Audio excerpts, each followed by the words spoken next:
Hello everyone, we are back for some Ace Attorney. So let's get to it, shall we? December 27th, 10 a.m.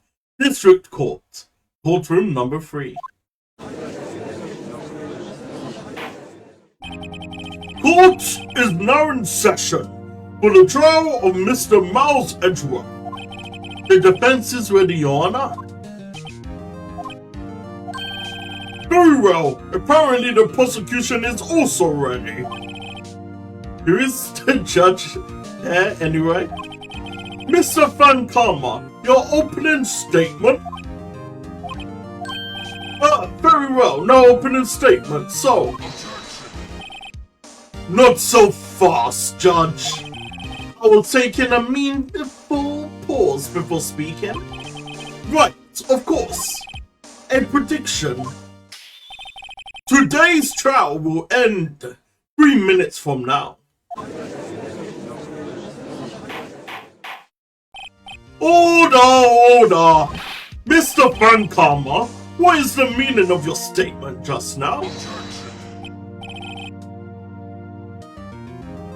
Must you question everything? It will be over in 3 minutes. We have no time to race. I will call my witness now. Right.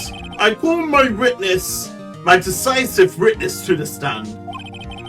Is that the mysterious boat shop owner?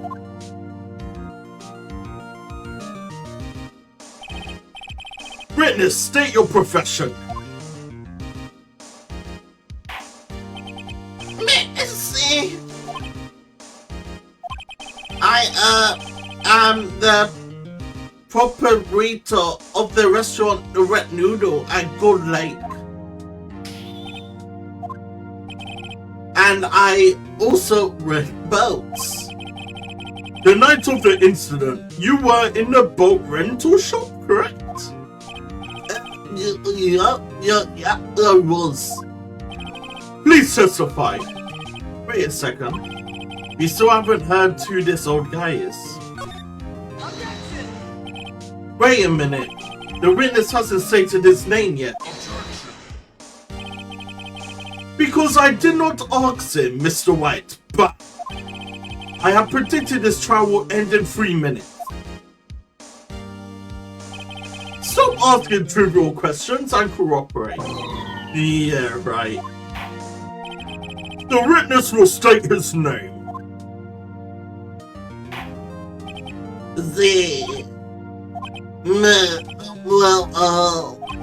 I'm not really sure, What do you mean?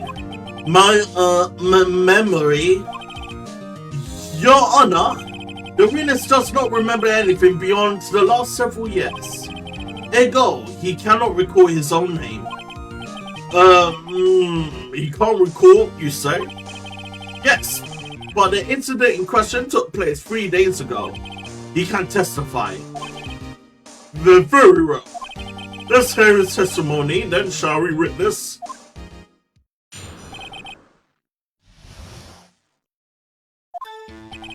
It was the night of 24th after midnight, I was in a restaurant where I rent boats as usual. And I heard a bang. Yup. When I looked out the window, I saw a boat just floating on the lake. Then I heard another bang. Just about then, the boat comes back to the shore and a man walks by my window. Very well. I'd like to begin the cross-examination. There is nothing to question in my witness testimony. Ergo, no need for cross-examination. Besides, there are only 10 seconds left before our 3 minutes are up. Judge, your verdict now. Oh, yes. Mr. White. Cross-examine. Are you dumb? What are you saying? Of course I will cross-examine the witness. Very well. You may begin. Excuse me, Mr. Fankama. 3 minutes just passed. I see. Well then, let's just take our time.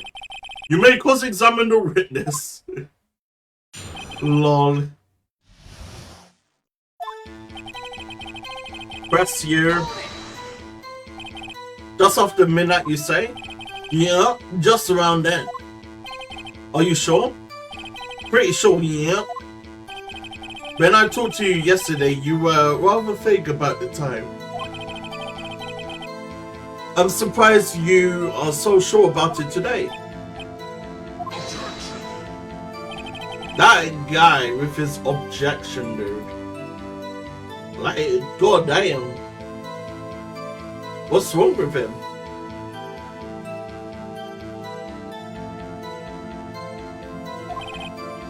Isn't that right? Yeah, my man's just high off his rocker. Don't glare at me like that. I remembered it clearly, I did, yeah? You see, continue. I was in the restaurant, yeah, press here. Is there anyone who can verify that? Nope. Well, I guess Polly could. Who the fuck is Polly? That's not good enough for a court of law. Mr. Wright, what exactly was not good enough? Your Honor, this Polly is a parrot. A parrot?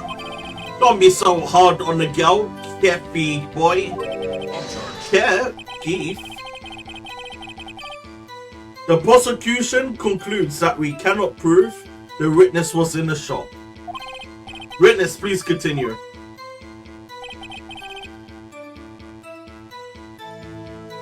Then I heard a bang, yeah? And where did the bang seems to come from? From the lake, I figure. Are you certain? You know? Good, continue. When I looked out the window, I saw a boat that's floating on the lake. And I heard another bang. Okay, so I pressed him for this one. Was there someone in the boat? It was pretty far away there. I couldn't see clearly. But I figured there was two men out there, yeah. But you couldn't see them clearly. Yup. At the time, that is. At the time.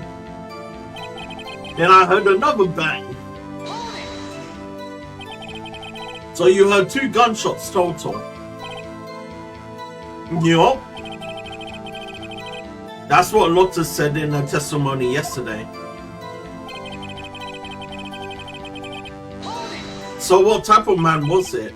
By your window? Yup, by my window, right outside the window of my little ship.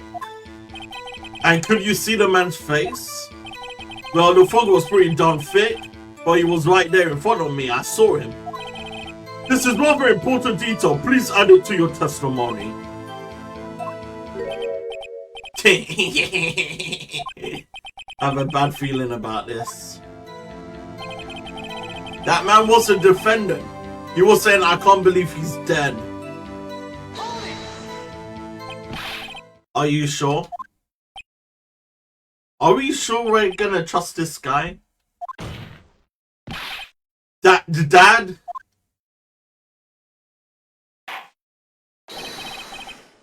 Dead certain, Keith. He said, I can't believe he's dead, as he was walking by too.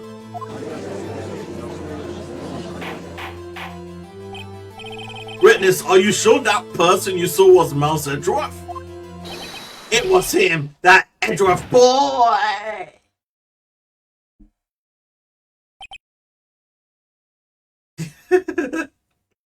What the fuck? This sounds like decisive evidence indeed. I see no room for doubt. Fat karma. He lured me into court examining so he could set me up for a fall. Nick, I don't like the way things are going here. Everyone in the courtroom is glaring at us. It better at crit or this trial is going to be over. Raise an objection. is raise an objection, of course. Because no way we're gonna just...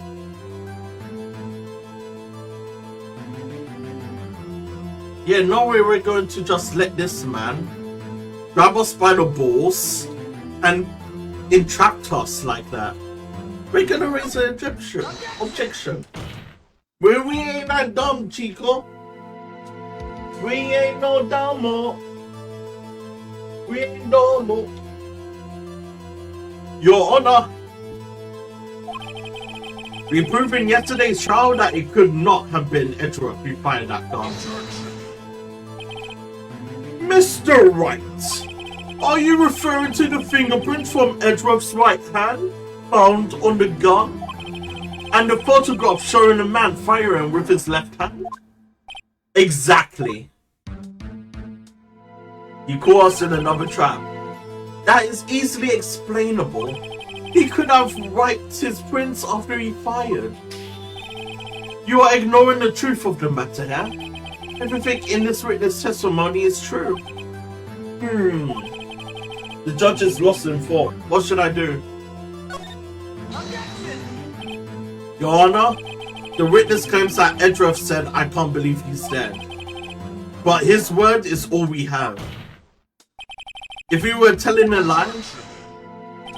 Mr. White, in a court of law, the evidence tells all. Apparently, you have yet to realize even this basic fact. If you say his testimony is a lie, show us proof.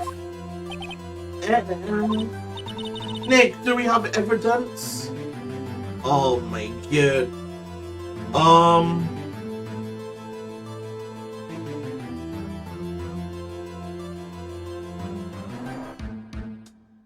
Oh, do we have any evidence?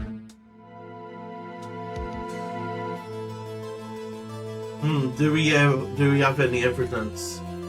I'm not sure if we have any evidence. It's no good. There's nothing I could do. Are you sure?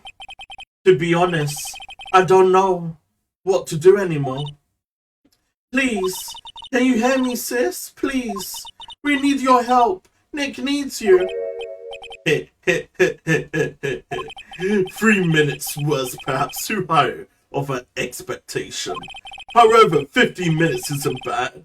This must be a new record. Enough! The witness may leave the stand.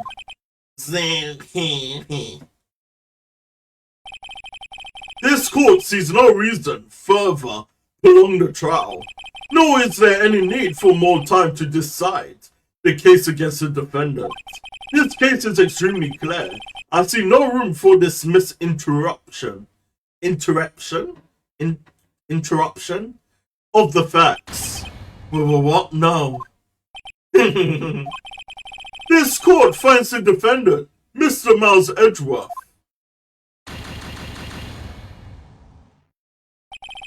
The accused will surrender to the court immediately, to be held pending trial at a higher court within a month from today's date. That is all. This court is adjourned. What?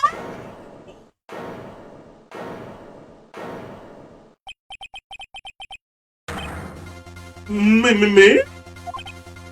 Huh? What? Larry? What are you doing here? Listen, you gotta listen to me. I was there in the park the night of the murder. I wasn't sure about it until just yesterday, but today I remembered it. Remembered what? The gunshot. I heard it too. Order! What is the meaning of this? The verdict has been decided. I call for adjournment. One moment, Mr. Van Karma. So you say you heard a gunshot? Yes, I did. A gunshot. That's night. I was sitting here in the audience listening to the testimony. Then I realized something. He said it was different from what I remember. Anyhow, I can't just sit here and let you call Edgy a murderer. It's just not right. I will testify. Let me testify. Order! Well, this is the first time something has happened like this in my court. I'm not quite sure how to proceed. Judge, you have already given your decision. The trial is over. Nick, this is it. Larry's given us one final chance at this. She's right. If it wasn't Larry, he could make things worse. Even worse. Mr. Edgeworth was just declared guilty, Nick. It doesn't get any worse. You're right. Okay. Your Honor, if there is another witness, it is our duty to hear him speak.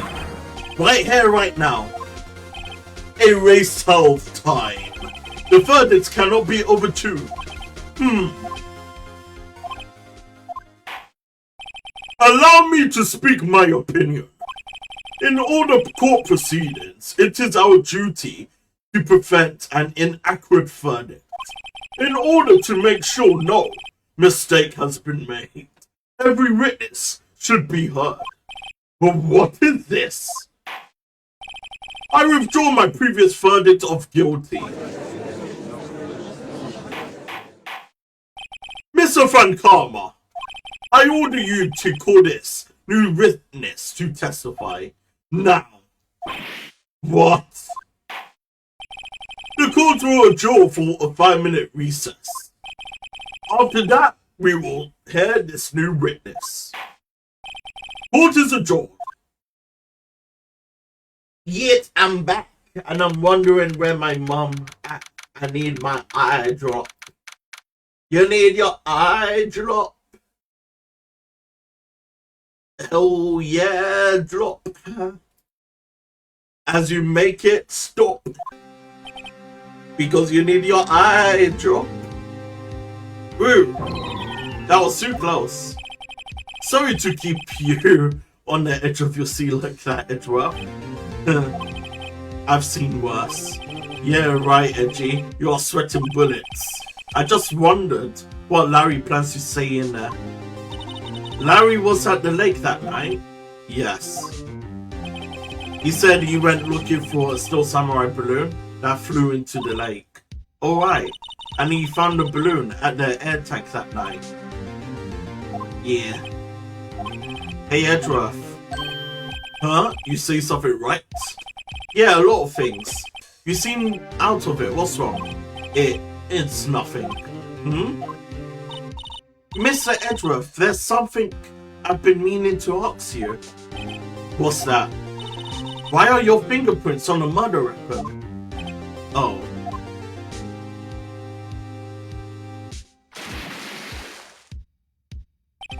When he fell into the lake, I went into a daze.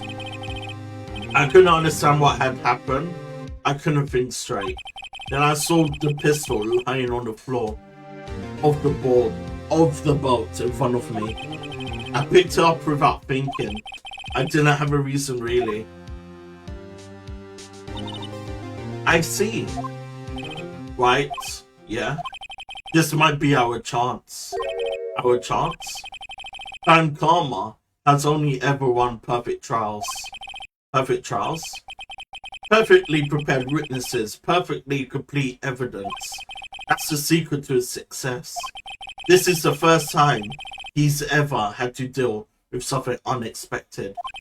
He has to let someone he hasn't even talked to testify before the court. And that someone is Larry. What are you getting at? It's likely his testimony will be full of holes, right? Oh, that's right, Nick. No 10-minute trial this time. We will milk this one for all it's worth. Hey, if it's 15 minutes, everything on Larry now. Yeah, Larry's gonna have tons of holes. Indeedy.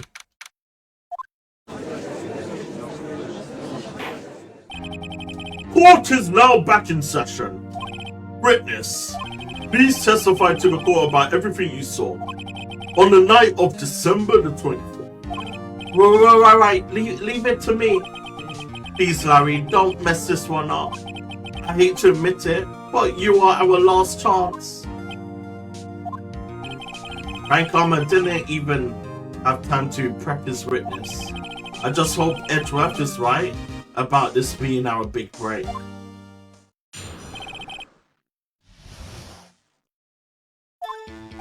That night, I was out in a boat on the lake. I was looking for something and I found it. So I quietly slipped the boat back at the rental shop dock. Then, just as I was thinking about going home, I heard this bang. I looked out over the lake, but I didn't see a boat. So after I heard that single gunshot, I went home. That was an unusually flaky testimony, even for this court. In any case, Mr. Wright, you may begin your cross-examination. Yes, Your Honor. I have no idea what he's going to say if I press him. I'm a little scared. Well, we have come this far. There's no way to go but forward, Nick. I opened Pokemon Go this morning at 7:30. First thing I did was jump into Max Star Raid, and it was Deoxys. So I beat Deoxys, and a shiny Deoxys appeared. So now I have a shiny Deoxys. Hey, that's awesome, my dude. You got 2 Deoxys. Or just 1. Which ain't bad. It ain't bad at all. That night, I was out in a boat in the lake, and I'm going to press you. Something wrong, Mr. Wright? There were so many things wrong, I don't know where to begin.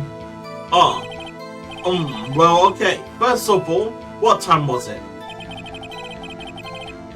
It was after 11... Is that PM or AM? I'm guessing this happened at the night, so it's PM. 11 PM when I went out in the boat. By that time, everyone had gone home for the night. So I waited until the coast was clear, so to speak.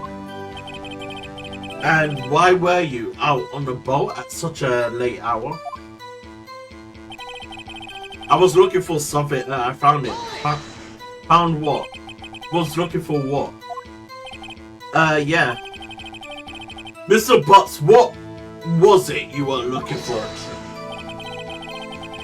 What the witness was searching for is irrelevant. Most likely he was hunting for this Gordy. That's surprisingly close to the truth, in a sense. This is all irrelevant. Let's get it over it. Okay. Around what time was that? Well, let's see. I figured I was out searching for about an hour. I guess it was around 12 PM? 12 AM, yeah? You are not sure? Hey, don't give me that face. I'm not some sort of human sundial, okay? People use watches these days, Larry.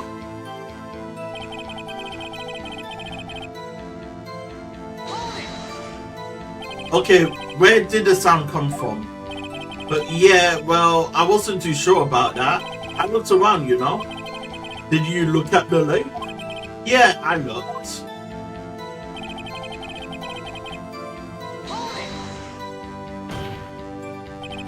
Wasn't there a boat on the lake? Order. Well, Mr. Butts. Wow. Everybody just calm down, okay? I mean, it was real foggy that night. I'm not sure whether there was a boat out there or not. Oh, okay, no problem. That's just the most important part of this case. So after I heard the single shot, I went home. So you heard one bang, correct? Yeah. Well, Nick, it was a pretty wishy-washy testimony, wasn't it?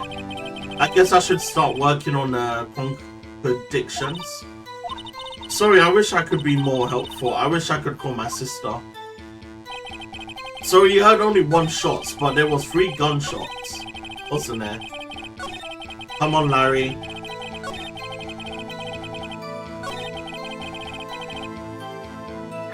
It was 3 gunshots. Where's the 3 gunshots?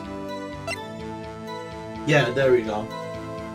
Just one. So if you beat the raid, you have a chance to catch him. So mine was the raid. Oh, okay, that makes sense then. This evidence clearly reveals the contradiction in that statement, Your Honor. How exactly is the evidence and the statement just related? Oh, fuck.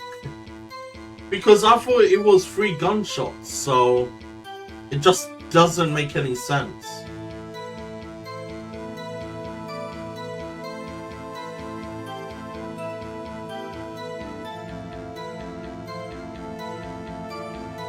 Wait.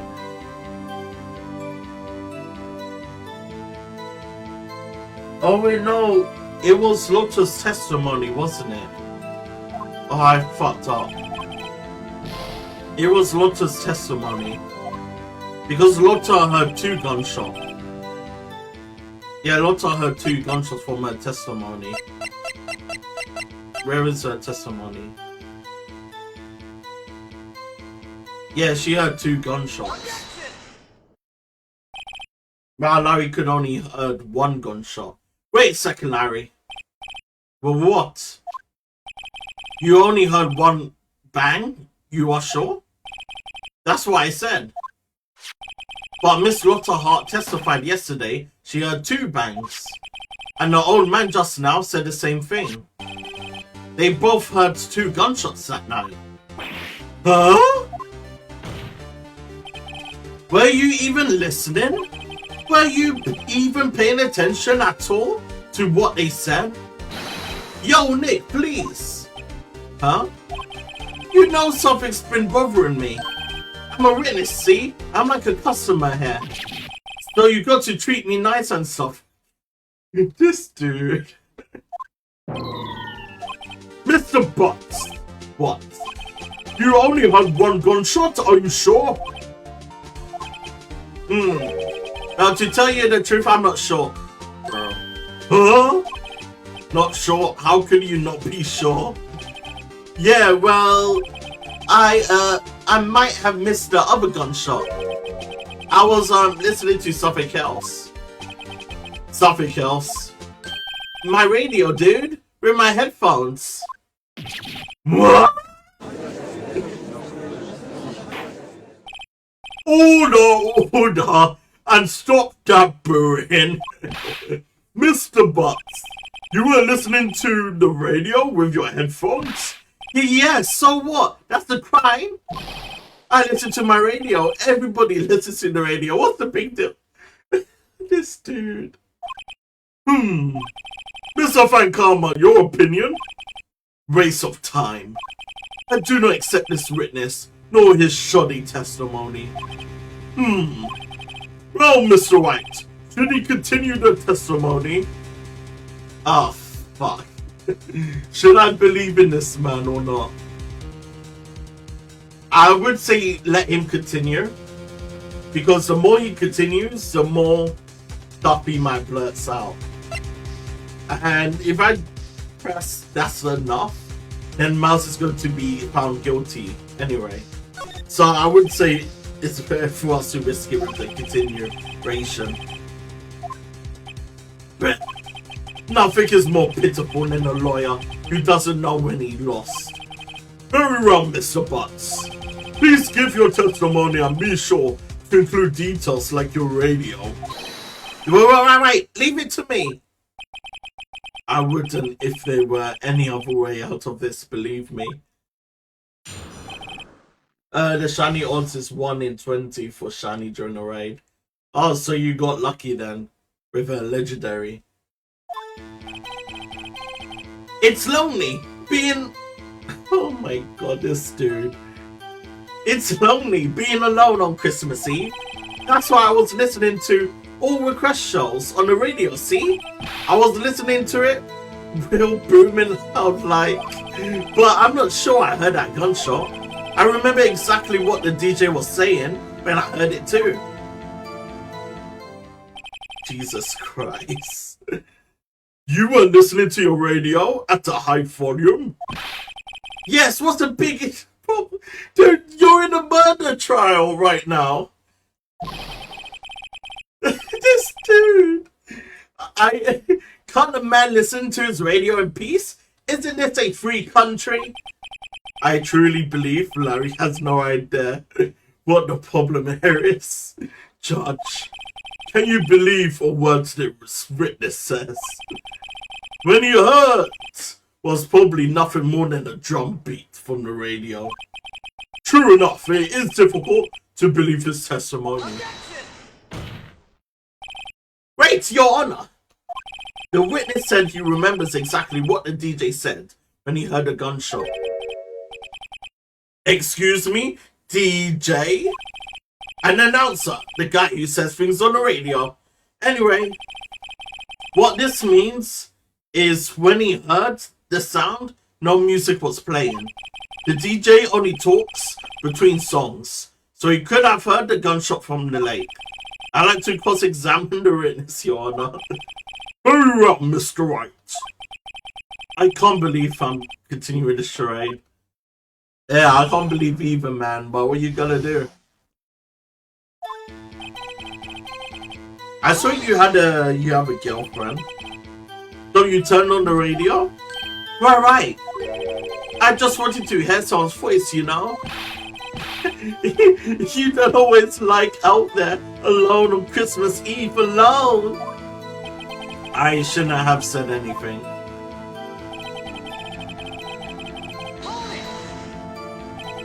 Do you by any chance remember the name of the program you were listening to? This has nothing to do with the case, Your Honor. Objection sustained. The witness was listening to the radio. That is all we need to know. Tell us, Mr. Butts, how loud was your radio set to that night? I was listening to it real booming. Oh my god. Real booming loud. Yeah, you know? And you had headphones on. Yep. I wouldn't think you could hear anything going on outside at all. But I'm sure I heard a gunshot. Can you prove that? No, of course you can't. No, I can't prove it. But I remember that moment real clear. I mean, while I was talking about it, it came back real clear to me, you know? Okay, press here. What did she say? Mr. Wright, please cease these pointless questions. What possible good could knowing what a radio DJ said to us? Indeed, Mr. Von Karma has a point. I will allow the question only if we see some reason why we should care. Ah, fuck me. Right. Why we should care about the radio DL6. Answers to Polly. Make a noise with object snare. Overhead of the map. Articles about Gold's Lake. Honestly, I'm not sure. His testimony is dodgy as hell. Okay. Wait, let me think.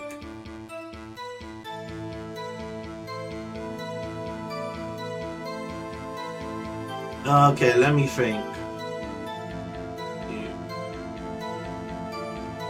No, frick. I'm not sure.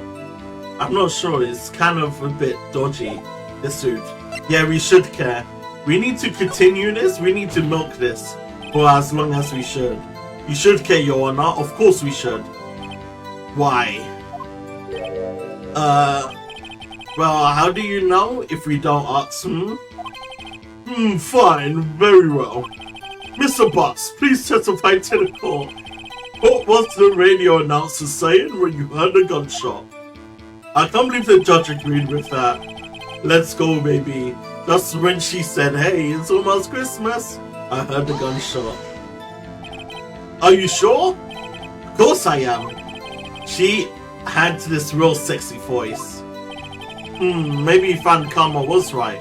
I'm not sure how that helped us at all. This is the most ludicrous testimony I've ever heard. But there is one gleaming ray of hope in there. I've got to press it until we get to the bottom of it.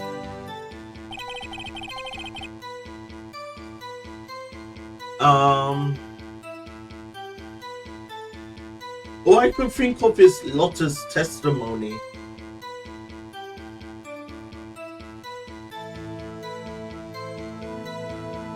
Yeah, all I can think of is Lotta's testimony.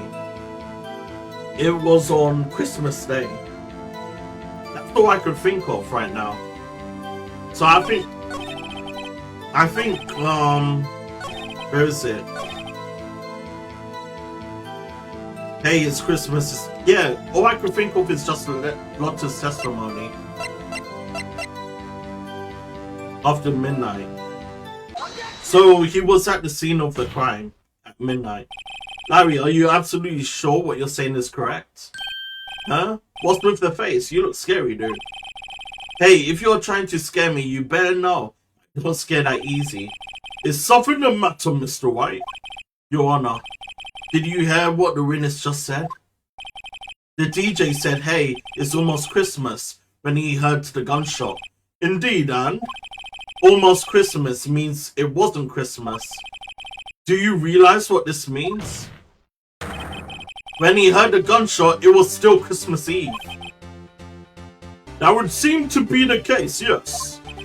But that contradicts the two testimonies we have heard so far, Your Honor. Both Miss Hart and the old man said it was after midnight when he heard the shots. In other words, when they heard the gunshots, it was already Christmas. This is a clear contradiction, Your Honor. Order! What does this mean? The two prior witnesses heard gunshots after midnight. However, this witness says he heard a gunshot before midnight. Judge, the answer is simple. The current witness is plainly mistaken. Just look at him, suspicious. What? Well, Mr. White, what do you think about Mr. Block's claim? You heard the gunshot before midnight. I mean, he's right. We have to trust in the homie. We have to trust in the homie. We have to trust in the homie. We have to trust in the homie. So I would say he is right. Larry's not mistaken, Your Honor. He heard that gunshot before midnight. Intriguing. I'm assuming you have evidence for this wild claim. Show me evidence there was a gunshot before midnight. When listening to that. Time of death. On the 24th or the 25th. Taken automatically on 12/25. Shows an empty lake taken automatically on the 12/24. An old photograph of the DL6, that's not relevant. Gold Lake's not relevant. The overhead map of Gold Lake. Found in the victim's body. Fired 3 shots. 2 gunshots after midnight. So they heard 3. Yes, so the ballistic shows 3 shots was fired, but both witnesses only heard 2 shots. So it kind of does make sense. There was a original first shot before midnight. Yeah, I will show this. It's empty because none of the witnesses was at the lake. Look at this photograph. This was taken by our witness yesterday, Miss Lotta Hart, with her automatic camera. The timestamp on the photo reads December 24th, 11:50 p.m. Oh, But there's nothing on the lake in this picture, Your Honor. The real issue here is not why nothing is shown in this photograph, it's that no one was there. It's why this photograph exists at all. Oh, what do you mean? Your Honor, this photograph was taken by an automatic camera. That camera was set to go off in response to loud noise. That is true. So the original shot would have happened at that time. if the camera did take a photo. Ah, correct.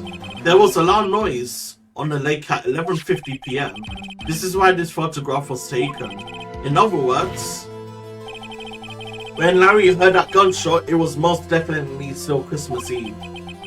Indeed, it would seem that is the case. Then, where does that leave us? Miss Hart testified that she heard the gunshots after midnight. Are you claiming she was mistaken? Not at all, Your Honor. So, there was 3 gunshots. Both witnesses heard only 2 gunshots. So I think they weren't available before midnight, only after midnight. They were there. It's a fact that the camera also triggered at 15 minutes after midnight. Your Honor, that night there were 2 sets of gunshots with a 25-minute pause between them. Why would this be? Don't be fooled, Judge. The camera was set to respond to loud noises. Yes. There is no proof that the loud noise at 11:50 was a gunshot. Why? The witness could have sneezed, triggering the camera. Hey, my nose was clear that night, man, clear.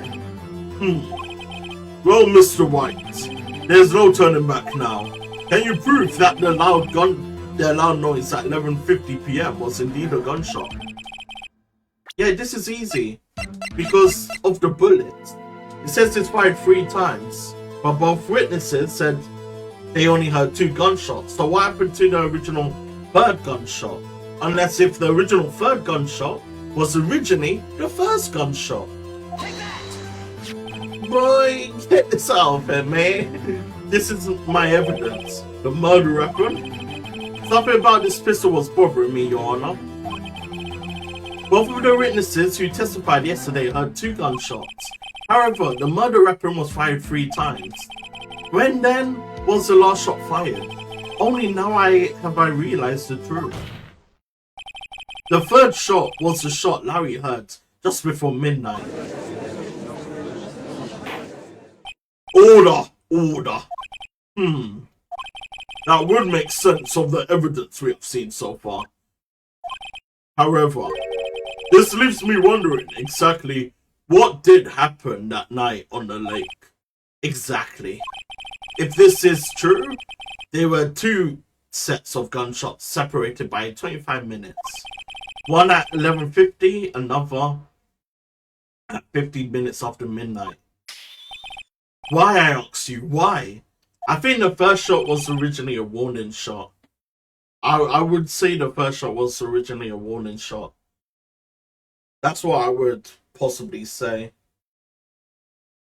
Then the 2nd shot is when the deed was done, when they just killed the dude. That's what I would say is the case. Wait a second. Gunshots separated by 25 minutes. Ah! What's wrong, Nick? I have it. Huh? Remember the case with the slow samurai? Yeah, of course I remember. The murderer in this case had the same idea as the murderer in that case. What do you mean? Maya, yes? If we don't figure this out now, we will never overturn Edgeworth's guilty verdict. I've got a hunch, and I'm going to run with it. Right, I mean, is this safe? Safe? We have already got to the guilty verdict. We have nothing to lose. You just watch and let me know if I say anything that sounds fishy, okay? Right, Nick. Your Honor. Yes, Mr. Wright? The testimony just now has cleared up this entire case.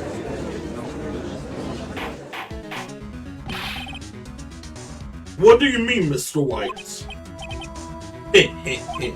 So you have finally realized the truth. There can be no other murderer here than Miles Edgeworth himself. Wrong, Fan Karma. A man who was shot that night But it wasn't Edgeworth who did the shooting. Listen, rookie. Take a deep breath and consider the facts. At the time of the murder, one boat was on that lake. This was shown by the witness photograph.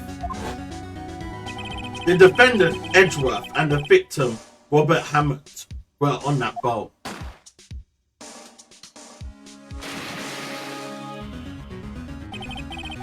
There was a gunshot fired on that boat, and Robert Hammond fell into the lake. The distance of the shooting was 1 meter. It couldn't have been suicide. Well, the guilty party has to be the other man on that boat. I admit it's hard to imagine any other possibility. Yes, but this assumes that the victim was shot at 15 minutes after midnight. What do you mean by that, Mr. White? We have a photographic evidence of the time of the shooting. The timestamp on the photo says 00:15, but Larry had a gunshot 25 minutes before that. So Robert Hammond was killed then, 25 minutes before the shot on the lake. That's the only way that Edgeworth could be innocent. Mr. White, are you quite mad? Explain who the two men on that boat are. Edgeworth and the murderer, Edgeworth and Hammond. I mean, it can't be Edgeworth. Yeah, I would say the murderer and Hammond. It was the murderer and Robert Hammond. What are you saying? That contradicts what you just told the court. You said that Robert Hammond has been killed 25 minutes before this gunshot? Yes, that's right. Also, might I mention the defendant, Mr. Edgeworth, has admitted to being on that boat.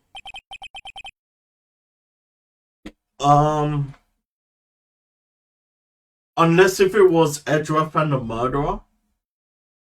That's how I could see it. So, how I see it, if it was Hammond, if Hammond died before midnight at 11:50 p.m., the people on the boat then at 12:15 p.m. was most likely the murderer and Miles Edgeworth. That's another thing that I can see. Your client has already been declared guilty once. I'm going to have to penalize you for this foolishness.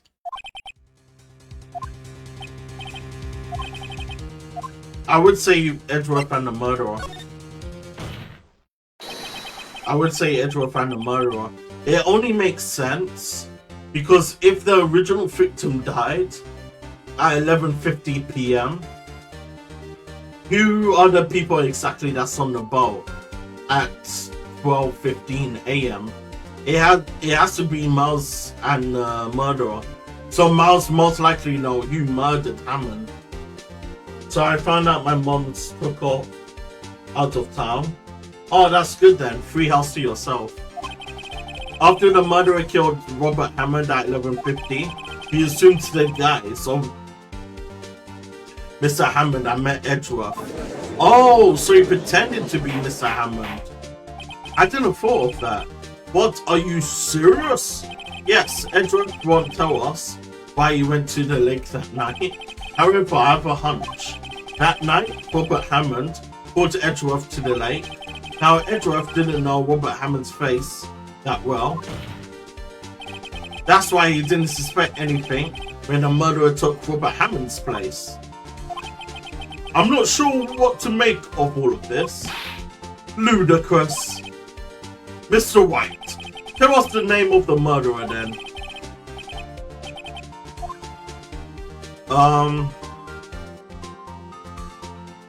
I mean, it's not Lotta Hart. It can't be Lotta Hart.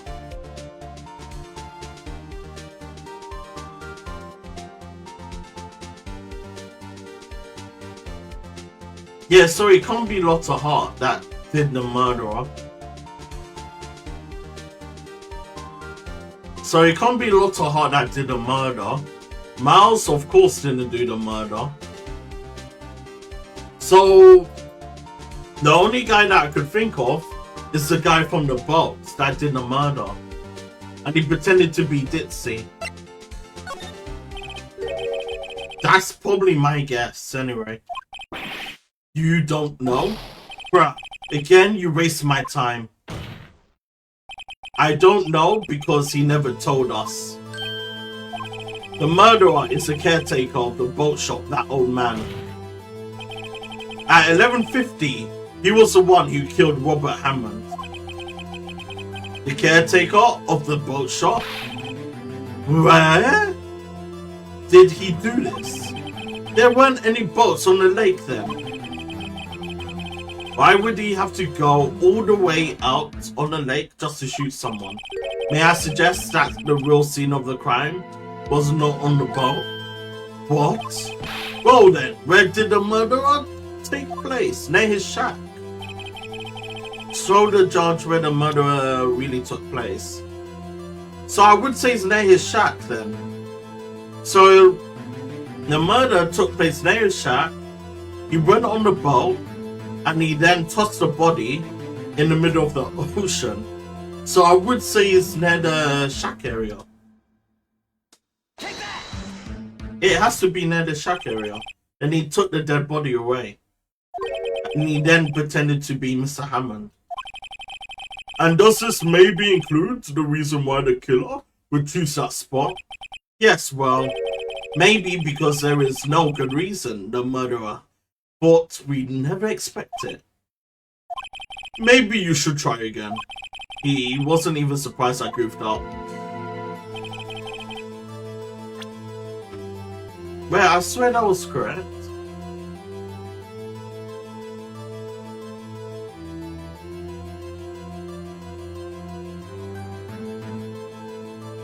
I swear that was correct.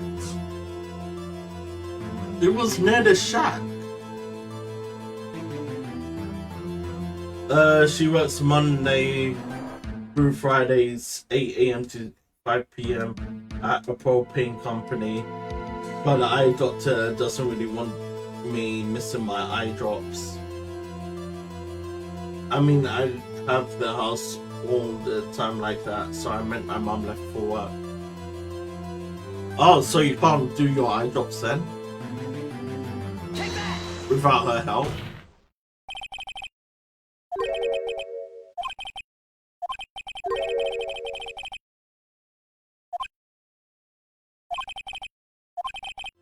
Wait, let me search for this. Because I swear it's there.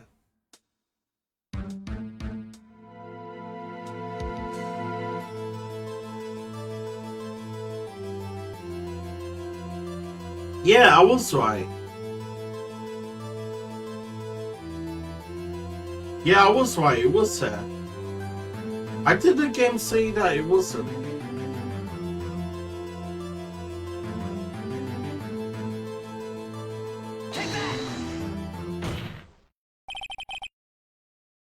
Oh, come on, not maybe.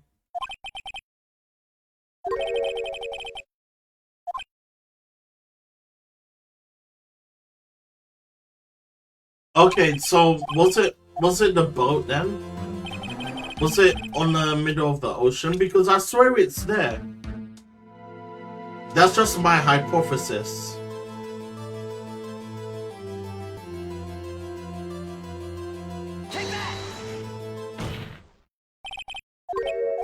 Okay, what the fuck?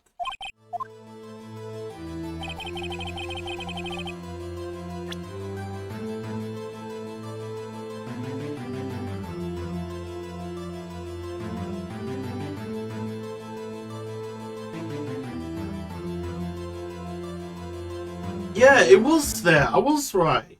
But why isn't the game saying that it's not correct?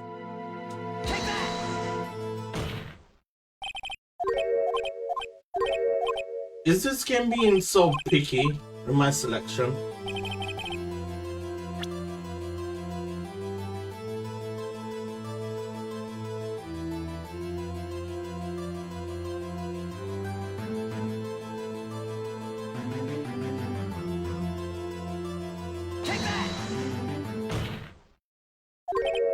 Okay, no, I'm searching on YouTube.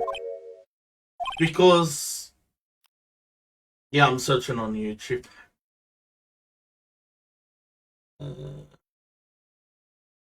Because I swear it's there, but the game's being bloody picky. Unless if I'm doing it wrong. Where is it? Come on, Rob. Tell me, blood.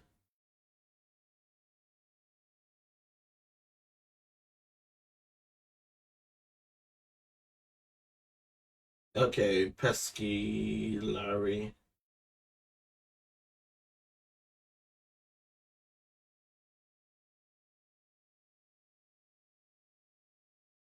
Yeah, I suggest the rules soon. Show the judge. Oh, okay, so it's... God damn it. I was basically on it anyway. Oh, this game is fucking fuck teasing me, I swear. I was just there, bro. I was just there, right? I was just there, dude. This game is such a tease, man. Okay, but my eye doctor doesn't really want me missing my eye drops, correct? Yeah, I need her stupid help with my eye drop in my right eye because I can't see, so I can't put it in my eye. Yeah, I guess you have to wait for her to come back home then. Since you can't really do it yourself. Or you could try do it yourself if you can, maybe. But it's gonna be extremely difficult. Okay, cool. Boat shop. Objection. You have proof that the boat shop was at the scene of the crime? Recall Larry's testimony if you're wrong.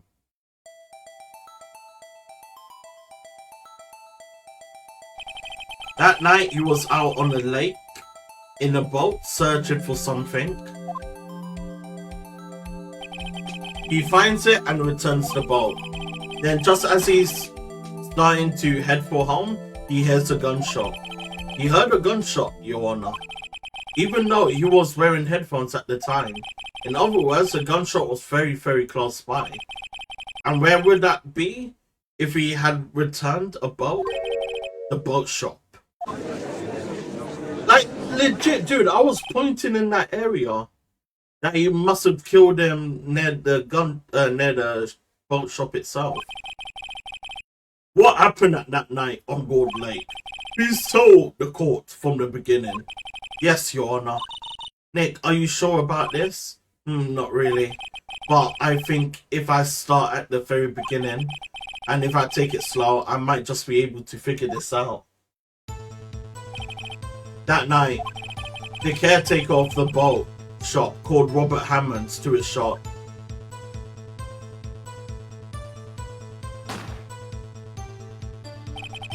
This was around 11:50 p.m.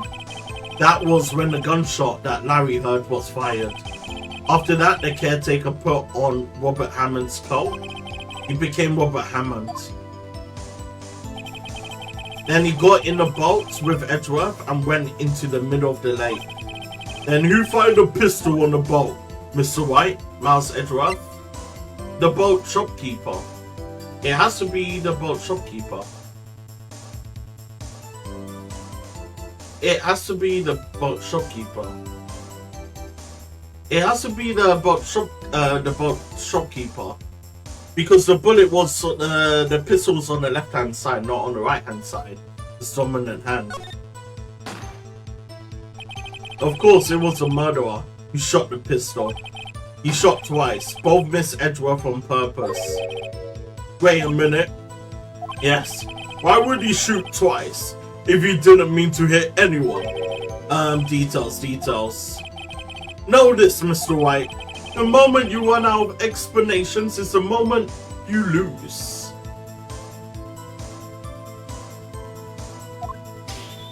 Tell us why the murderer had to fire 2 shots. Because the first shot missed to create a witness. I would say to create a witness.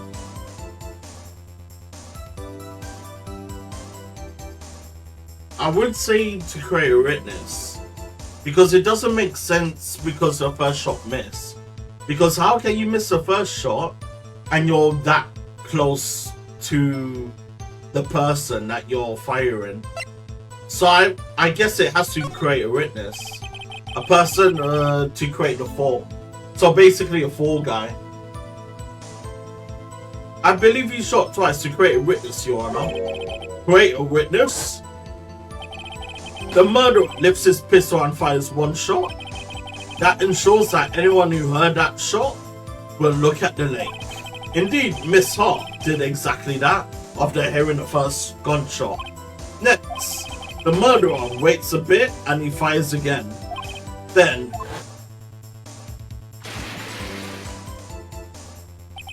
the murderer jumps from the boat himself, leaving the pistol in the boat behind him. I see.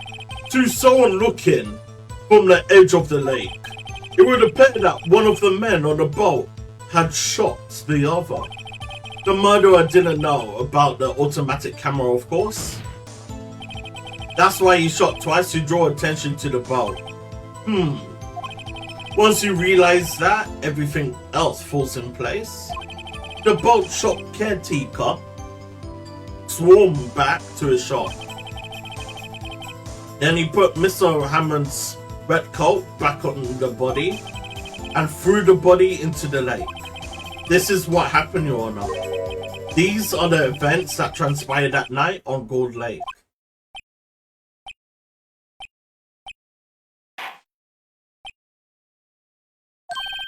Bailiff, bring out the witness from before. The boat shopkeeper, quickly.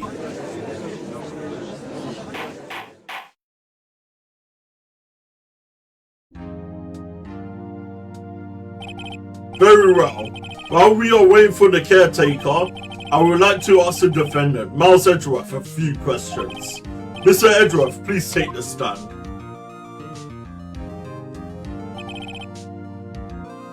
Mr. Edgeworth, you heard what the defense has said? Yes. Well, why did you go to the lake that night?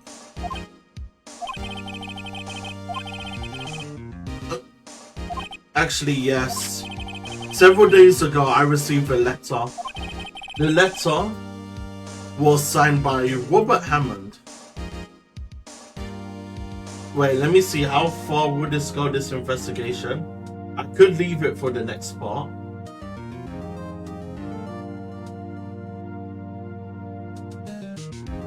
Yeah, I could, okay, I could leave this for the next part. The day 3 investigation.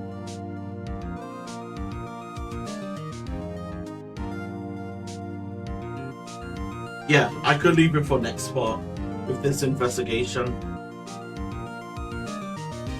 I mean, I could possibly do it and do the guilty trial next time. Possibly. Yeah, I would just miss out one drop because I don't get refills. My one little bottle has to last me 4 months. Yeah, I mean, if it's just one single drop, then it's fine, I guess. He asked me to come to the boat shop by the lake at midnight on Christmas Eve. He said he had something very important to discuss with me. Something important? I'm sorry, I can't say where it was. Your Honor, sir. Bailiff, we are conducting the trial here. I ask that you remain quiet. The witness has disappeared. He isn't at the boat shop either. What? What should I do? Find them quickly. We cannot allow him to get away.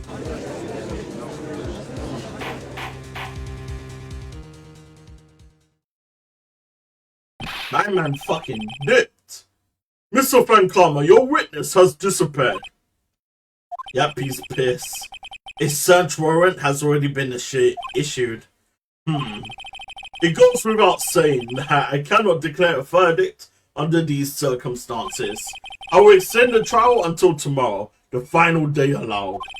I request that the police department utilize all its forces to find that witness. Am I understood? One more thing. Just who is that boat shop caretaker? I think his identity has become very important to this trial. I want him, and I want to know who he is. Very well. Court is adjourned.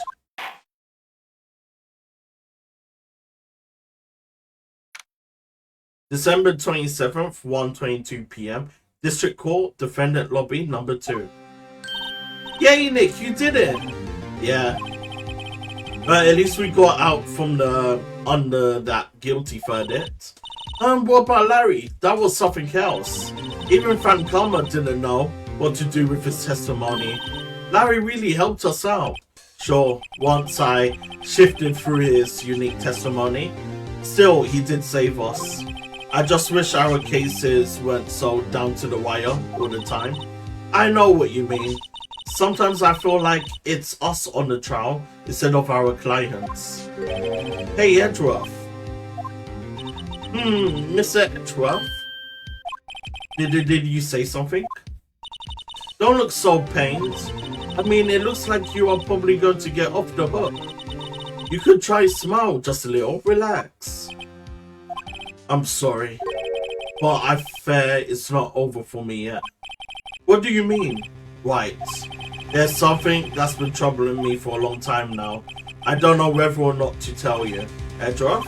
No, there's so little time left. I want to tell you to get off my chest, but I can't make up my mind. What is this about, Edgeworth? It's a nightmare I have had. A memory of a crime that I committed. The crime you committed? A memory of a murder.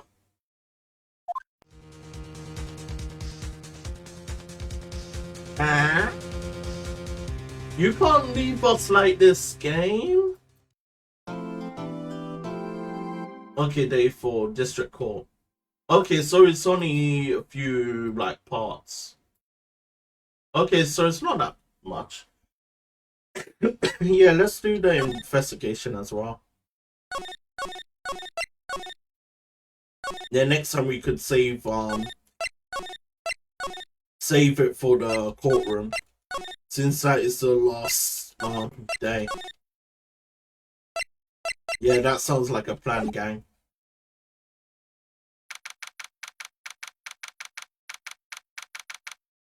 Yeah, that sounds like a plan. This should be easy work, like half an hour.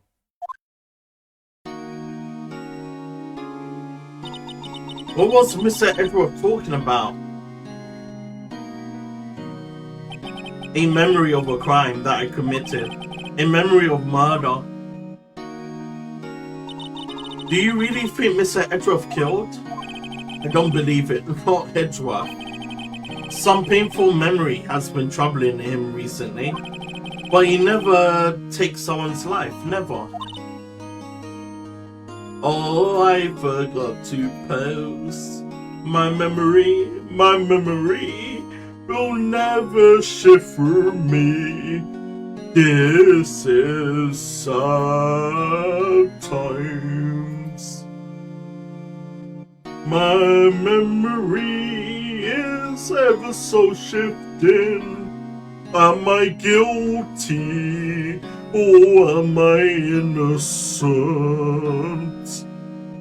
Memory. Yo, how's everyone doing? What I think of my performance today? I had them swooning in my alias, Maya. Swooning me? Oh yes, I do remember feeling faint. Right on, tell me the truth. It was like love at first sight, right? Right, Nick? Huh? Me? Well, maybe my heart skipped a beat or two. I think you can do better than that. Come on, I say for Edger up in there, dude. Edgy. You guys should be bowing before me. Yeah, bow before your hero. Oh my god, you're such a comedy gold. Larry, you really helped out in today's trial. You did it. If you weren't there, Larry, I'm sure Mr. Edgeworth would have been found guilty. But seriously, Nick, that boat shop caretaker guy is pretty suspicious. But Edgy ain't off the hook yet. Way to spoil the mood, Larry. Hey, I'm just a guy sitting in the audience, you know. But from where I was sitting, Edgy seemed pretty edgy. I mean, can you really tell? Really know he's telling the truth before that night, about that night? Yeah? I don't know, but what I do know is I'm going to believe in you two until the end. Us two? Edgeworth, and who else? You mean me, right? Nah, he means me, right, Nick? Yeah, you, Larry. No, not me. But why you, Larry? Actually, yeah, why me, Nick? Enough with the silent treatment. Nick, why do you trust Mr. Edgeworth so much? I mean, he's changed recently, true. Well, when we first met him, he was kind of a jerk, don't you think? You didn't know him back then. Back when he wanted to become a defense attorney. What? Was that when you two were classmates? Yes, in grade school. They saved me, Mouse, and Larry. They saved me, and I will never forget it. That's why I became a defense attorney, you know? What? Hey, Larry, what is he talking about? Huh? Sorry, I kind of forgot. Okay, Nick, out with it. I'm gonna hear the story today, and that's final. Okay. It's kind of a long story, so hang in there. It was the very end of 3rd grade. I was on trial. A class trial. A class trial? You remember, Larry? Spring, end of 3rd grade? A kid in our class got his lunch money stolen. Lunch money? Our school was really small. Every month, kids would bring in an envelope with money for lunch from home. Huh, I see. Anyway, this kid's envelope disappeared with $38 still inside. Oh yeah, now that you mention it, I do remember that. I can see why you'd forget though. You were out of school that day. Anyway, that envelope had been stolen during PE classes. I was coming down with a cold, so I skipped PE that day. I was the only one not in class. So they thought you did it. Yeah. The kids in class said that I should be put on trial. Trial? So the next day we held a classroom trial with me as a defendant. I didn't do it. Guilty. He did it. Guilty. It was you. Thief. Give the money back. You are such a meanie. No one play with him. Just admit you did it. You can't hide the truth. Tell us the truth. We're not going to play with you anymore. You shouldn't be allowed in relay race or library committee. Give me back my 50 cents. Now, Phoenix, you know you shouldn't steal people's money. It's not right. In the end, even the teacher thought I'd done it. Go on, I know, apologize, Phoenix. I didn't know what was happening. I was so sad, I couldn't stop crying. Everyone was staring at me like I have done it. I tried to apologize. I went to where the boy whose money had been stolen was sitting. That's when it happened. You shouldn't have to apologize. The only thing that belongs in a trial is evidence. Everything else has no place. You should all be ashamed, amateurs. The mouse? It wasn't you who stole my money, was it? No. Then you shouldn't apologize. Everyone's been shouting you did it, but no one has proof. That is why, Your Honor, this boy is innocent. But Mouse, it was your money that was stolen. Yeah, he did it. He's the one. We don't need proof. Make him say sorry. Why don't you all just shut up? Larry, my boy! This is always how it is. Everybody's ganging up and picking on one person. Just think how he feels. He said he didn't do it, so he didn't do it.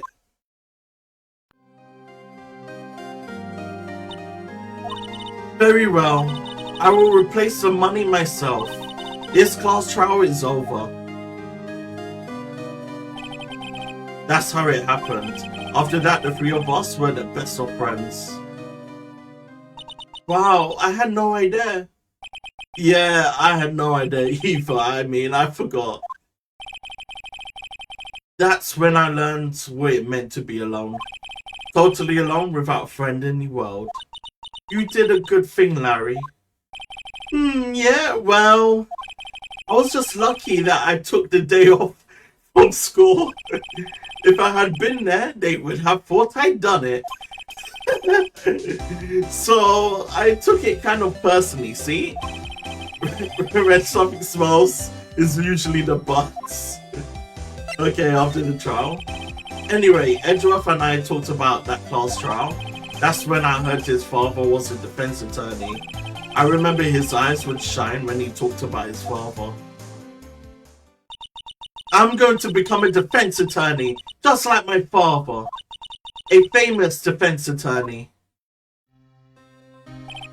Then a few months later, he suddenly transferred to another school. The DL6 incident. Right, I'm not sure, but the transfer probably had to do with his father's death. That's so sad. It was several years later when I heard Edgeworth's name again. There was an article about him in the newspaper. The headline was something like, "Dark suspicious of a demon attorney. Fabricating evidence, manipulated testimonies, covering up facts." The article said that he'd do anything to get a guilty verdict, anything. But why? What happened? I mean, that's not Edgy that I used to know at all. That's what I thought too. I tried to get in touch with him. I don't know how many times. He never replied. I guess he didn't want to see his old friends. I couldn't just drop it though. I wanted to meet him, to learn why he had become who he became. That's when I decided. Wait, you don't mean that's why you became a defense attorney, to meet Edgeworth? If I was a defense attorney, I knew that he had to meet me whether he wanted to or not, in court. Damn. That's some dedication right there. Edgeworth believed in me and I believed in him. He's in pain and no one's on his side. I'm the only one who knows the real Edgeworth. I'm the only one who can help him. Whoa, Nick! So is that why you helped me out for free? Yes. I helped you because I believed in you. Except I don't remember saying I'd do it for free. Oh, Nick! Nick! We have to save Mr. Edgeworth if it's the last thing we do, okay? Right. It's very well, maybe. First, there's that rental boat shop caretaker. We need to find out who and what he is. I settled for who. I guess I can clean out some of this evidence I no longer need. Okay, let's go. Okay, see you later, butts. Because we outie. We out of here, but man. Okay, so let me just check on the guide. Edgeworth Skulls. That's how it happened, the DL6 incident. Yeah, I mean, we could go to the detention center. Oh, Mr. Gumshoe. Hey, pal, long time no see. Oh, Detective Gumshoe. Close one today here. I've got so worked up, I snapped my tie in half. Sorry about that. No problem, pal, thanks to you. We know who really did it. You mean the boat shop caretaker? Look, I will make you a promise. I will have that scoundrel in my custody by trial time tomorrow. Come what may. It's my duty to you as a police officer. Now I'm off to catch me a criminal.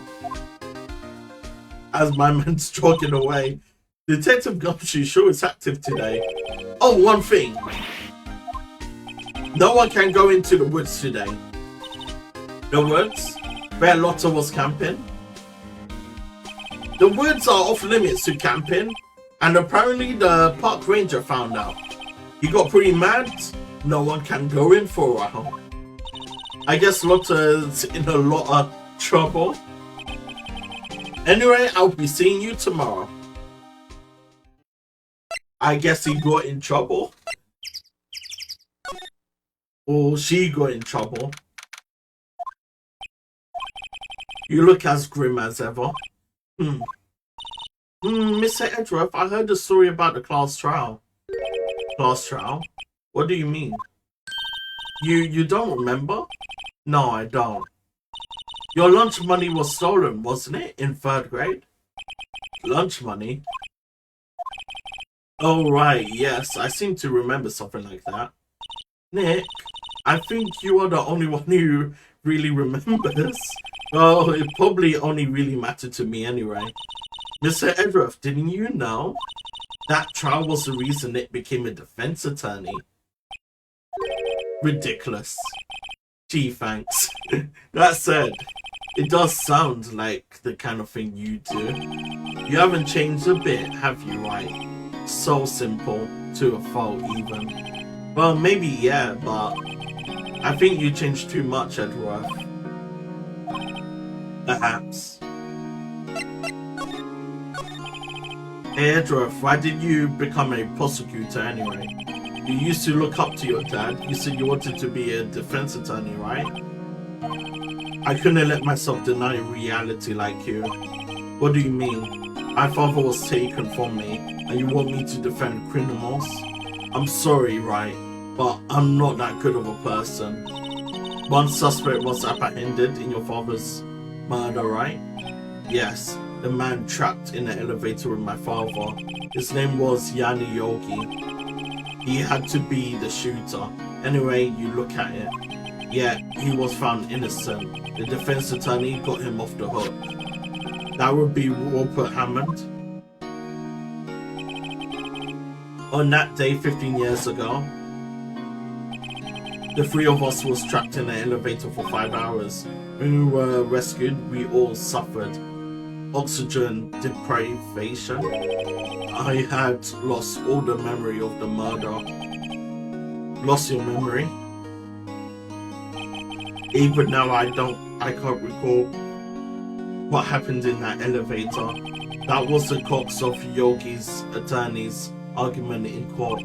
He claimed Yanni Yogi had been not of sound mind due to the oxygen deprivation. Yogi was released due to lack of evidence, innocent. That's when I changed my mind. I started to hate defense attorneys. What's your relationship with Fan Karma?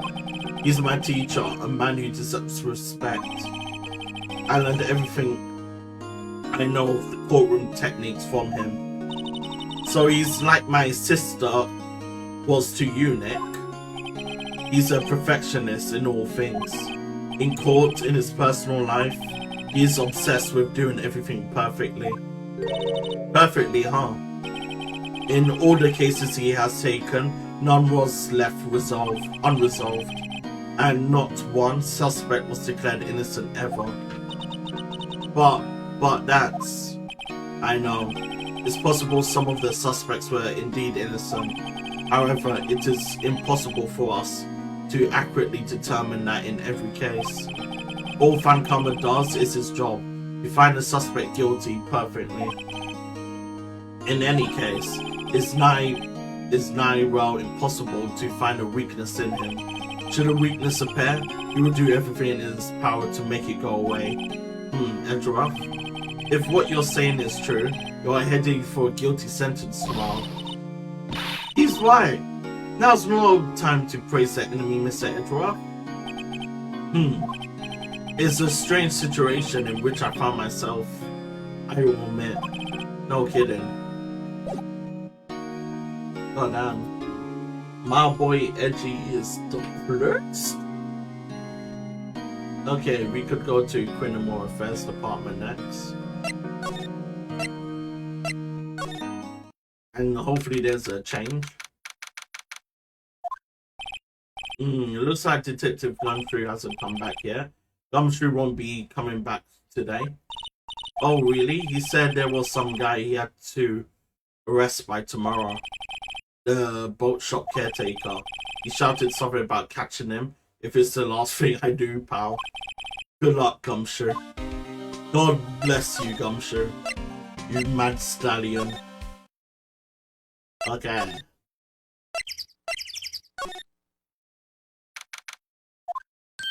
Huh? This still eyesore is missing. Eyesore? Looks like the hot dog stand is close to. I guess Larry is busy worrying about Mr. Edgeworth to show up for work. Okay. What about the boat rental shop?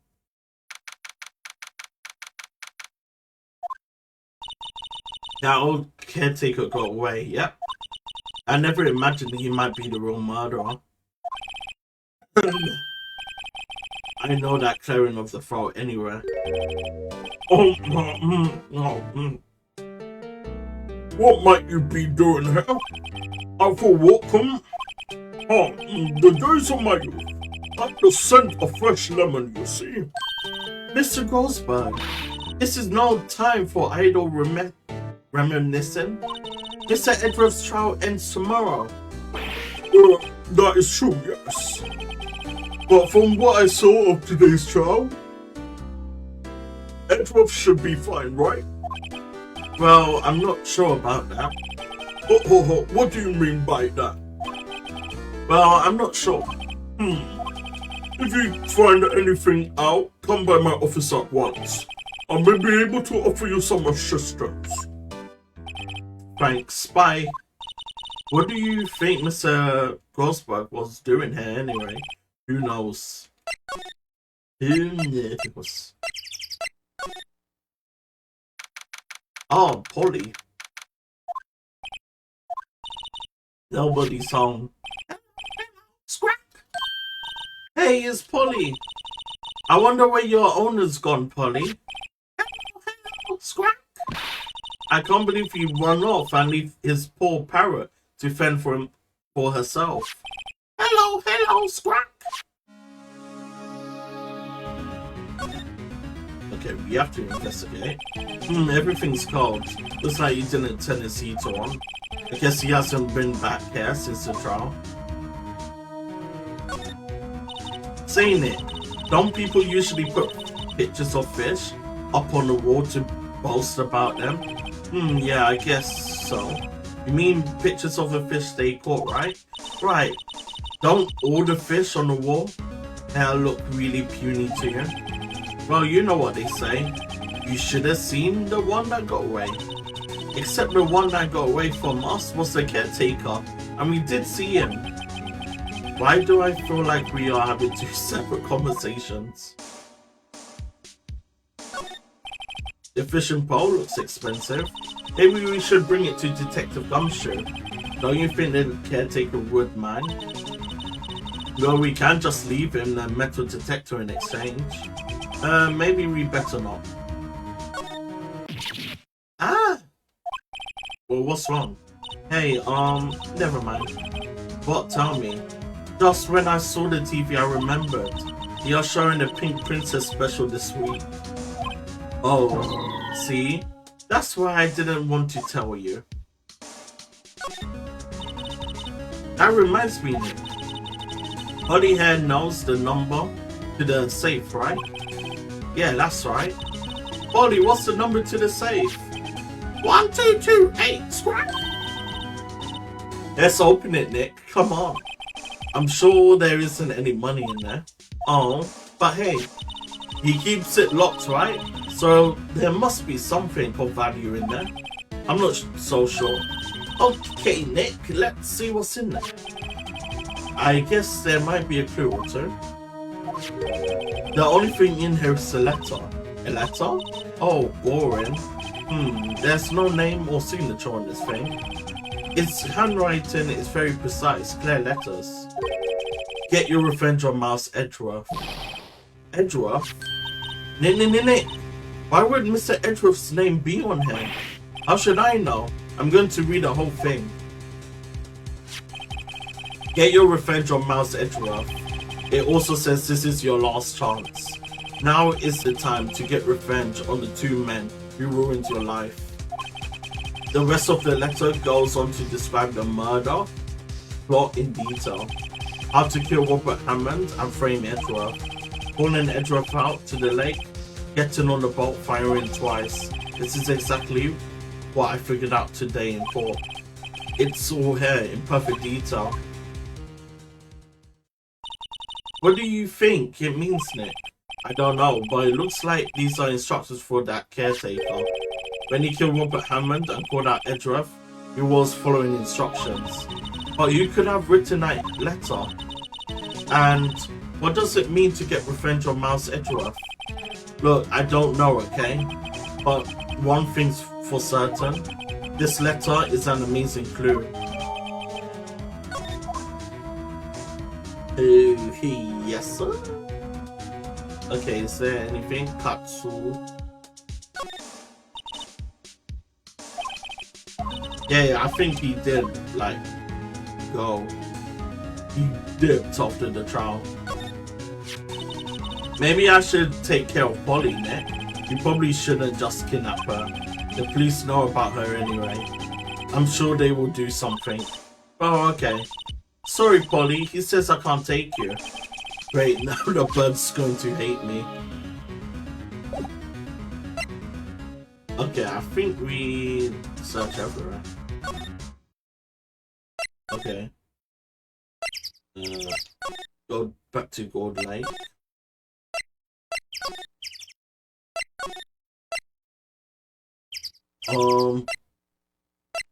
Defense apartment.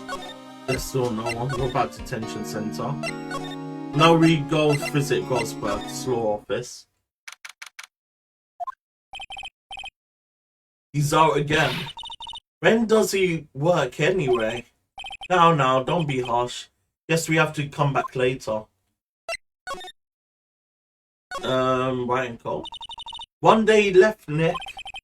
Yeah, I know. Well, no time to waste. Let's get going. What do you think we should do now, Mia? You would know best, Nick. Just do what you would do. That should work. Any ideas? Well, had any ideas? This was altered to DL6 incident. We better find out as much as we can about the murderer before tomorrow. I mean, we could go see Edgeworth and then give him that letter. Or show him that letter.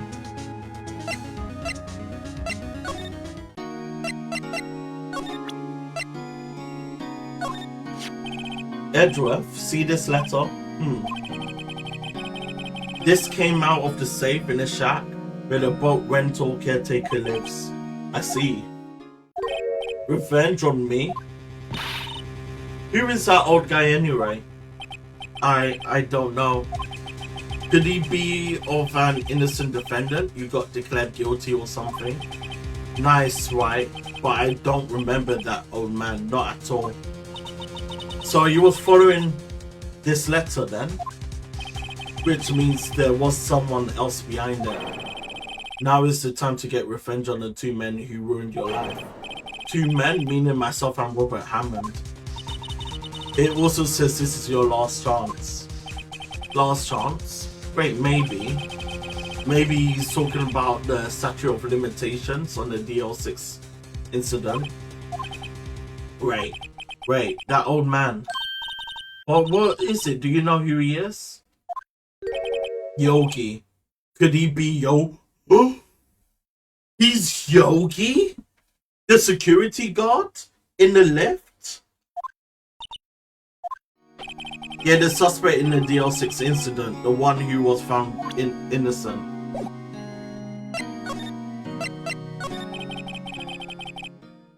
Yanni Yogi was a court bailiff at the time.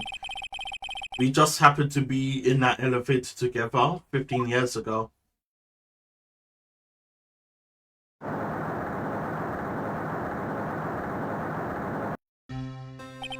The quake was incredibly strong. Before I knew it, everything was dark. We were there for so long, it felt like forever. The air thinned, and the darkness closed in on us in that little box. We became unsettled. Hell, I can't breathe. Quiet, I said quiet, you're not making this any easier. I want to get out, help, get us out. Don't shout, you will just use up more oxygen.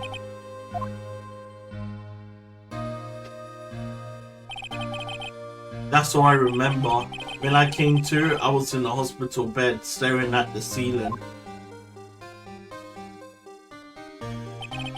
In court, Yanni Yogi's mental condition was called into question. They claimed her oxygen deprivation and the stress had temporary insanity. In the end, the claim passed the court and Yogi was found innocent. But isn't that strange? This letter tells him to get revenge on Edgeworth. Why would he want to get revenge on you? Right, yeah? There's something that's been troubling me these last few days. I didn't know whether or not I should tell you. You mean the nightmare? It's a nightmare I've had, in memory of a crime that I've committed. A crime you committed? In memory of murder. I think the time has come to tell you all. For the last 15 years, I've had the same dream, almost every night. I wake up in a fearful sweat every time. What kind of dream? It's a dream about my father's killing in the dark. Help me, I can't breathe. Quiet, I said quiet, you're not making this any easier. I want to get out, help, get us out. Don't shout, you will just use up more oxygen. I can't breathe, you are using up my air. What? Stop breathing my air, I will stop you. What? What are you? Stop breathing my air. No, father. He's attacking father. Then I see the pistol lying by my feet. I don't know if it was evidence from that day in court or the bailiffs. In a daze, I pick up the pistol.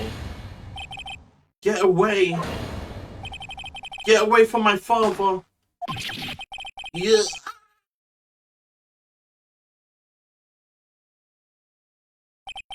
And with that scream, I wake. It's a bone-chilling scream. A scream that has rung in my ears for the past 15 years. But that's just a dream, right? That thought is the only thing that has kept me sane for the last 15 years. But what if I'm wrong? What if it's real? They say that sometimes people shout out memories in self-defense. Maybe it was I who killed my father. What? If you think about it that way, this letter makes sense. Get your revenge on Miles Edgeworth. Think about it, Yogi was really innocent. That's why he wanted revenge against me. Wait, Edgeworth, you mean it was me. I was the true criminal of DL6. I shot my father. This is bad. What are we going to do, Nick? What can we do? I don't know. I don't think there is anything we can do, like it or not.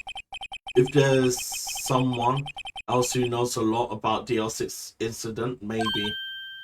Yeah, it is that big Snorlax dude. Goldsberg. Is Goldsberg.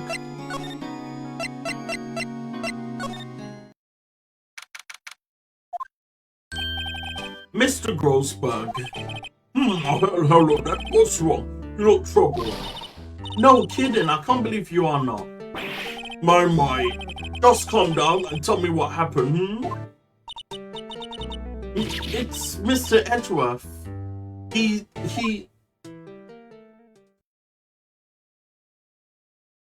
I see. So Edgeworth dreamt he shot his own father? It's only a dream, only a dream. I want her. What? If that's the case, then why do you two look so troubled, Well, also consider this. Yogi quite certainly holds a deep grudge against Master Dwarf. So deep he wants to frame him for murder. This leads me to summarize that Mr. Edruff's dream was not a dream, it was real.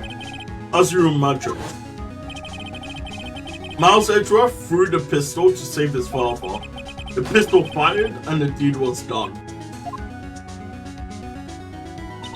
No, I don't believe it. Yogi was suspected of murder and his career as a bailiff was wrecked. Thus he sought revenge on Miles Edruff. This was his last chance, of course, with the statute of limitations so close. So what do you know about Edruff's father? He was a defense attorney without peer. It sounds trite, but it's true. Well, he may have had one peer now that I think about it.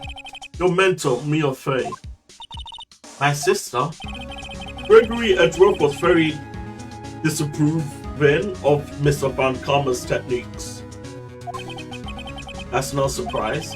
Van Karma is an extreme man. Forged testimonies and evidence are nothing to it.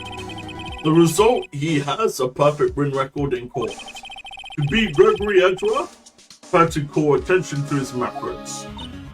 And he lost. And died in despair, as it were. I see.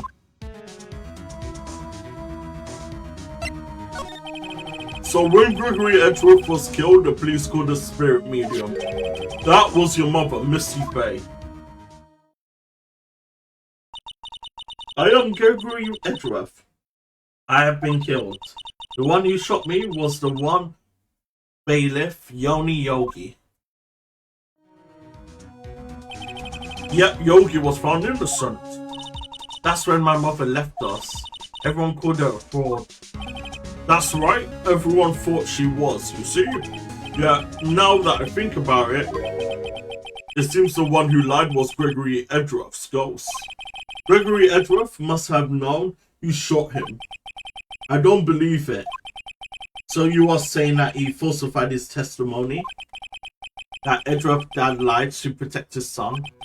It's only a possibility, mind you, but a possibility nevertheless. Okay, let's present the docket. Oh, so this is the letter.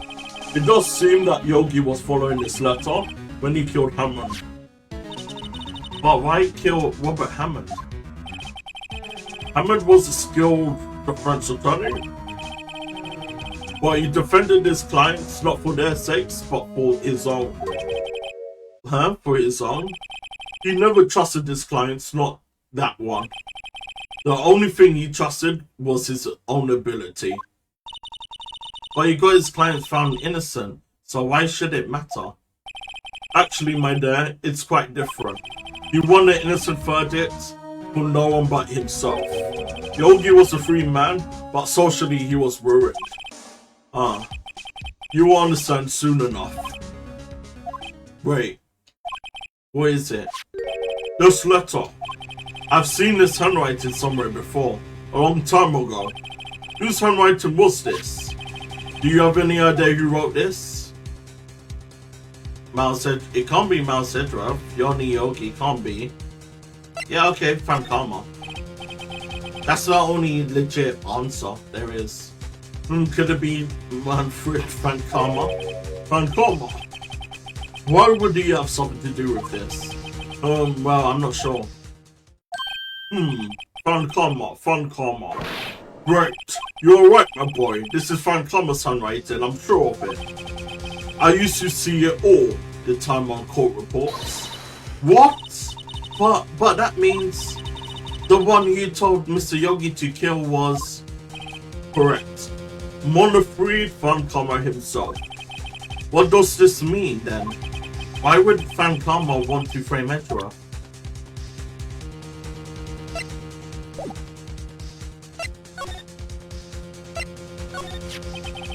If it was truly Van Karma who wrote this letter, then he would know the truth. He would know that Miles Edruff had accidentally killed his own father. He will say as much tomorrow in court, I should think. He will press the point until the court finds Miles Edgeworth guilty. Oh no. But how could Fankama know about Mr. Edgeworth's past like that? Even Mr. Edgeworth thought it was just a nightmare. That I do not know. Yet, I do know that Fankama is both persistent and a perfectionist.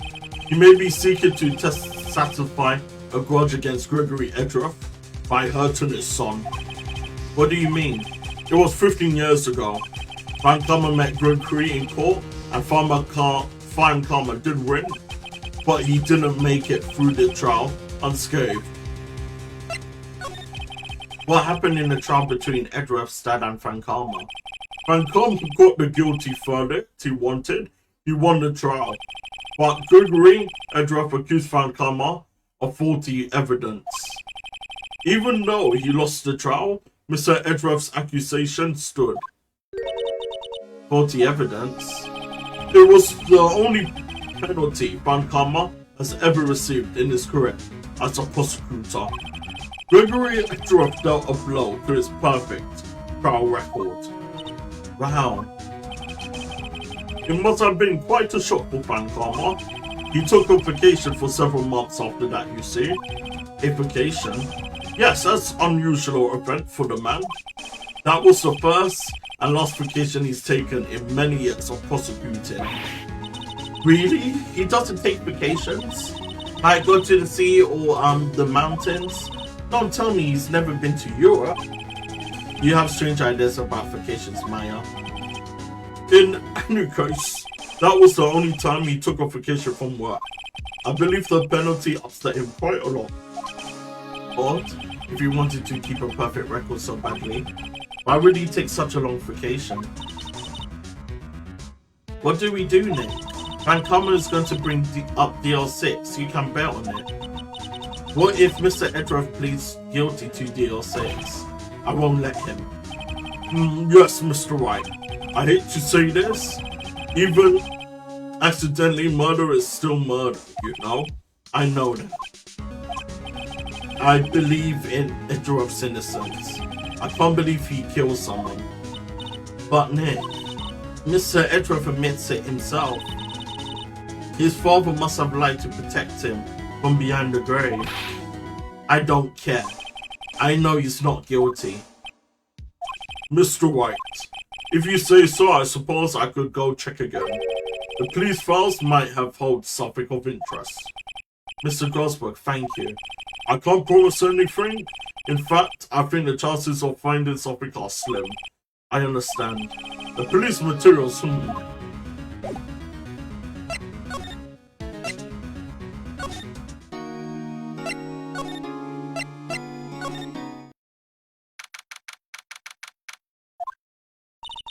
There's hardly anyone here. Everyone must be out looking for the old guy Yogi. Oh, it's you. I don't think Gumshoe will be coming back today. He's staying out late looking for someone. Sounds like Detective Gumshoe is pounding the pavement for real. We were wondering if we could check out the records room again. Well, now I can't have just anyone wandering around in there. But I guess Mr. Fankama is in there now anyway. You can go in as long as he's there. Fankama? Yes, he just arrived actually. Nick, let's hurry. He's probably tried to get rid of evidence.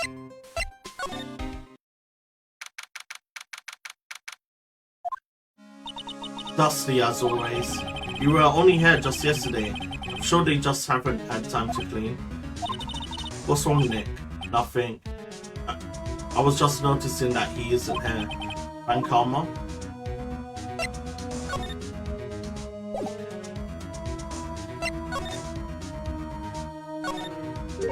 Huh? One of the drawers here is open. Someone must have been looking in it recently. The label says unsolved cases evidence.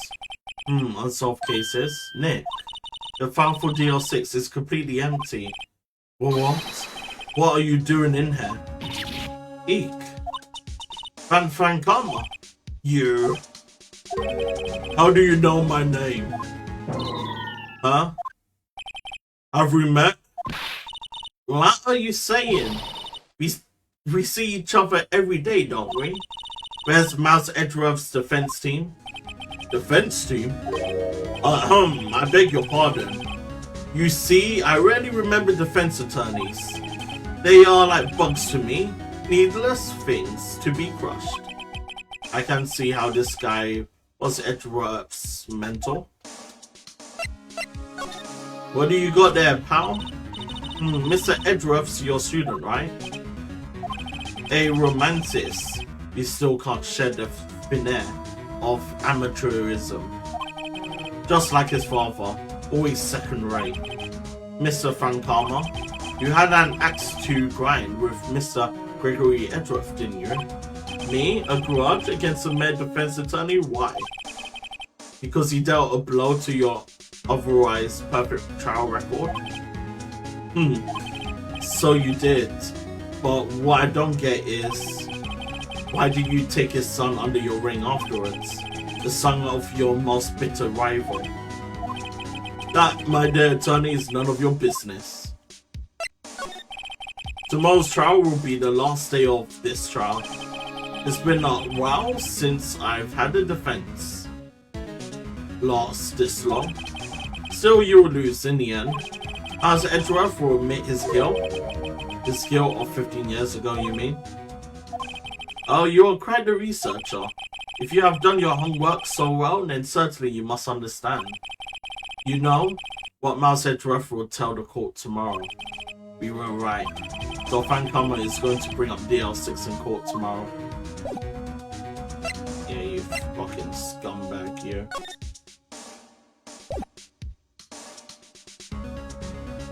Okay, I don't want to show him the evidence straight away because he will straight up know about the evidence.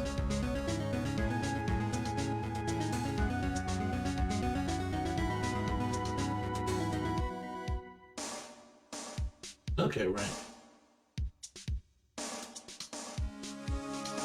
Oh, yep, I could bring it up. Mr. Fankama, have a look at this. This was you, wasn't it? You instructed Yanni Yogi to commit murder. Yanni Yogi? How many years has it been since I've heard him called by that name? He's a fool. I told him to burn it after he read it. Bruh, he admitted to it. That evil smile, dude. So you admit it. You wrote Mr. Yogi this letter? Yes, my dear defense attorney. Thank you for taking the trouble to bring it to me. You have saved me from a lot of needless hassle. What? Nick, what is that thing? A stun gun for self-defense, usually. Indeed, 600 volts will course through your body like a dog touching an electric fence. 600 volts. Oh, don't worry. Don't die from it, usually.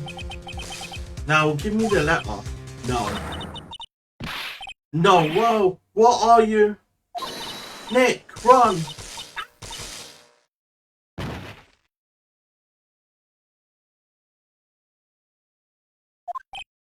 Maya, out of my way.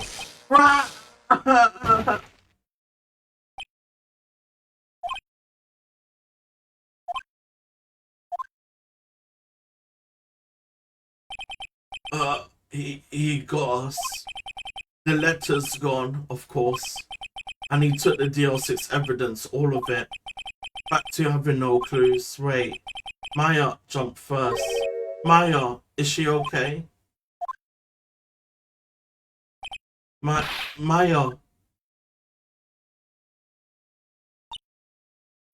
Maya, open your eyes. Maya. The letter, did he take it? Huh? Oh yeah, are you okay? I couldn't stop him. I jumped as fast as I could, but one shot from that thing knocked me out cold. I'm useless. I'm no good as a lawyer or a medium. I can't even call my sister. Not even now when we need her the most. I wish I hadn't woken up at all. Maya, there has to be some way I can help her. I better do something about her self-confidence first. Maya, she's holding something.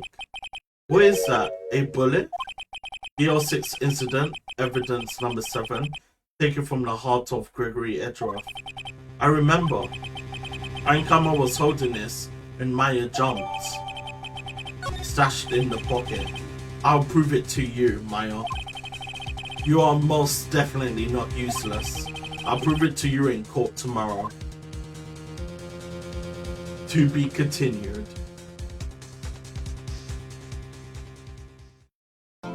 Okay, everyone. We're going to end it off on here for day 3 of the investigation and trial. So the next part will be the final day of the trial itself. It's going to be a crazy wild ride. So I hopefully I could catch you guys then. So take care, enjoy the rest of your day, evening and night, and I catch you guys later. Bye!